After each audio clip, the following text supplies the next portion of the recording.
Your home is exempt from the age pension assets test. Most Australian pensioners know this, and most of them believe it means their home can never affect their pension. That belief is wrong, and it costs some families their entire pension entitlement without any warning at all. The principal home exemption is real, but it has boundaries, it has conditions, and there are specific situations that hundreds of thousands of Australian retirees will face in the coming decade, where the home that was exempt yesterday becomes an assessed asset today, reducing or eliminating your pension in ways you didn't see coming. Today we are going through every situation where your home can affect your age pension, the specific triggers, the specific rules, and the specific actions you can take to protect your entitlements before these situations arise, rather than after they've already cost you.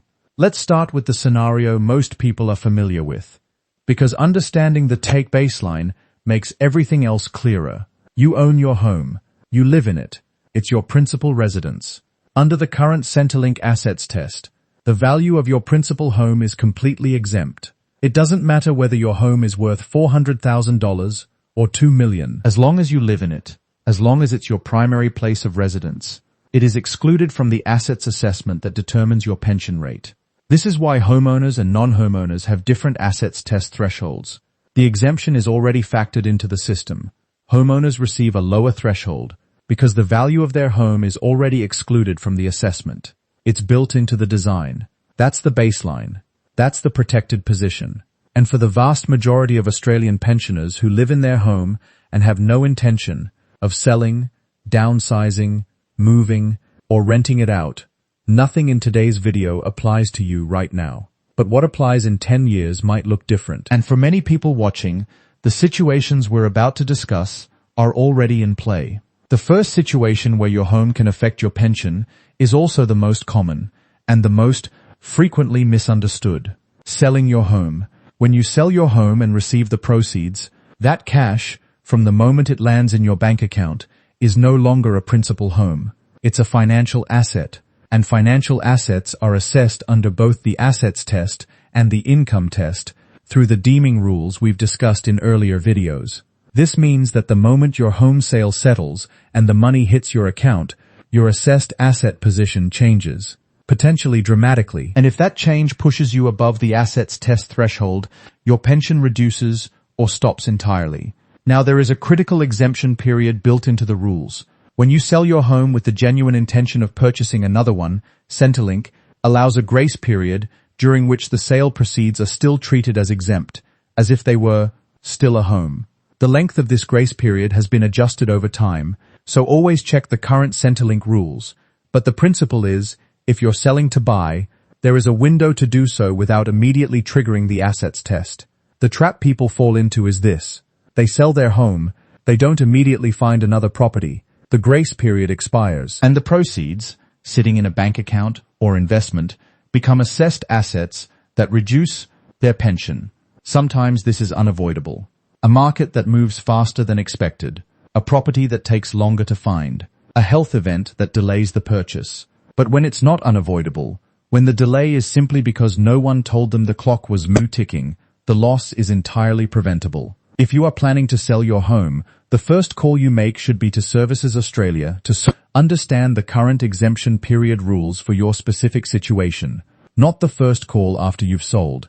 But here's what surprises people even more than the sale proceeds situation. Downsizing, where you sell and buy a less expensive home, raises a specific issue that most people never think about until they've scammed.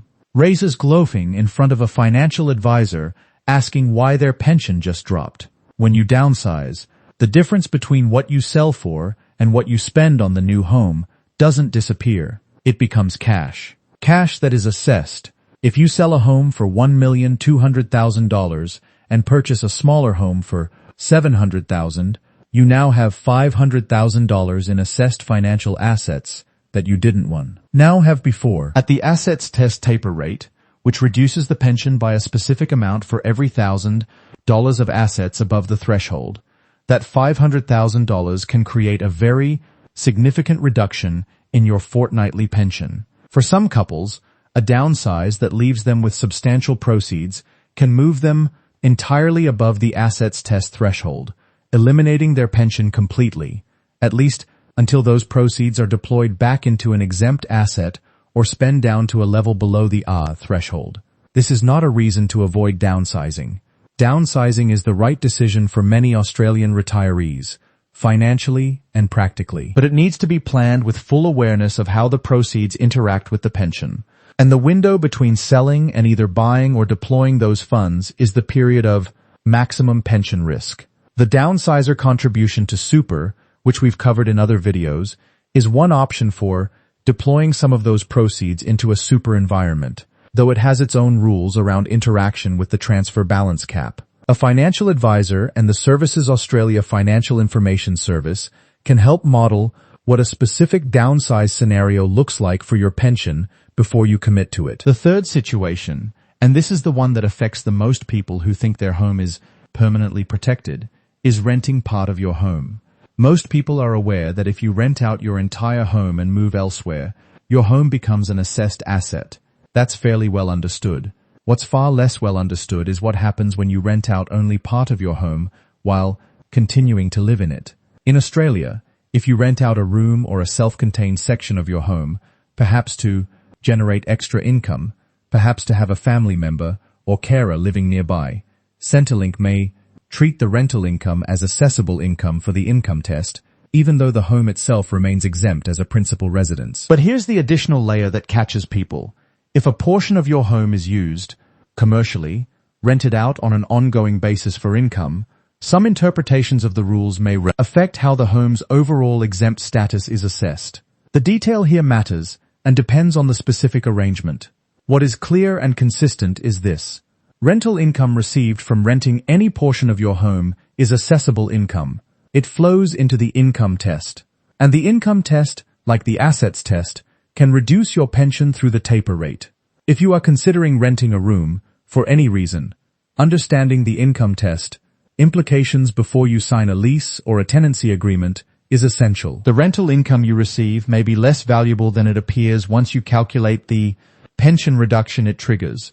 Now for the situation that catches the most people off guard, because it arrives at a time of enormous family stress, when the last thing anyone wants to be thinking about is pension rules.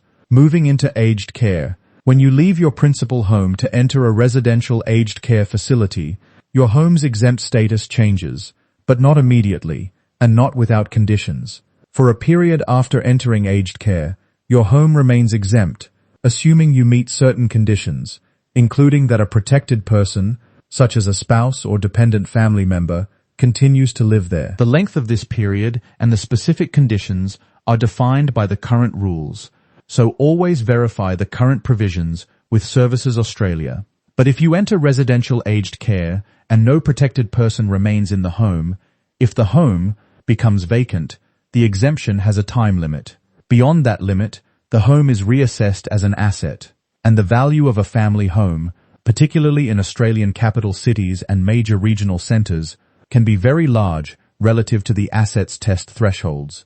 For many families, this is the moment where a pension that has been paid comfortably for years suddenly reduces dramatically or stops entirely. The family home that was never a problem becomes a multi-million-dollar assessed asset at exactly the point when the family is dealing with the emotional and logistical challenge of a parent moving into care. This situation is not unavoidable, but it requires planning that almost never happens at the right time. Most families don't have the conversation about what happens to the family home when aged care becomes necessary. They don't understand how the asset exemption works, and they don't understand the time limits. If you have a parent who is approaching aged care age, or if you are approaching that age yourself, the home exemption and aged care interaction is one of the most important financial conversations to have, and it needs to happen well before the crisis, not during it. Let's look at how all of these situations connect through one family's story. Consider a couple. We'll call them Noel and Judith. Both in their early 70s. They own their home, a modest 4-bedroom house in a regional city. They receive a part age pension. They've lived in this home for 35 years. Their home is exempt, their pension is stable, and they haven't given the rules much thought. Over 4 years, 4 things happen. First, their son moves into the spare room and pays them a modest weekly rent. Nobody mentions this to Centrelink. The income is added to what Centrelink deems they receive from their financial assets, and their pension starts being reduced. Though it takes a while for Centrelink to identify the discrepancy through tax return data. When it does, they receive a debt notice for overpaid pension. Second, Judith's health declines. They decide to downsize to a smaller, more accessible home. They sell for significantly more than they paid and purchase a smaller property. The price difference, a meaningful sum, sits in their bank account for 8 months while they for their new home to be built. During those 8 months, the proceeds are assessed. Their pension stops entirely. Third, when Judith eventually moves into residential care, Noel remains in the new, smaller home. Their home remains exempt because Noel is a protected person living there. This part goes smoothly. Fourth, Noel passes away before Judith. Judith is now the sole occupant in aged care. The house has no protected person remaining. The time-limited exemption begins. The family didn't know about it and didn't sell or transfer the property within the exemption window. The home becomes assessed. Judith's pension is substantially reduced. Each of these 4 events had a better outcome available.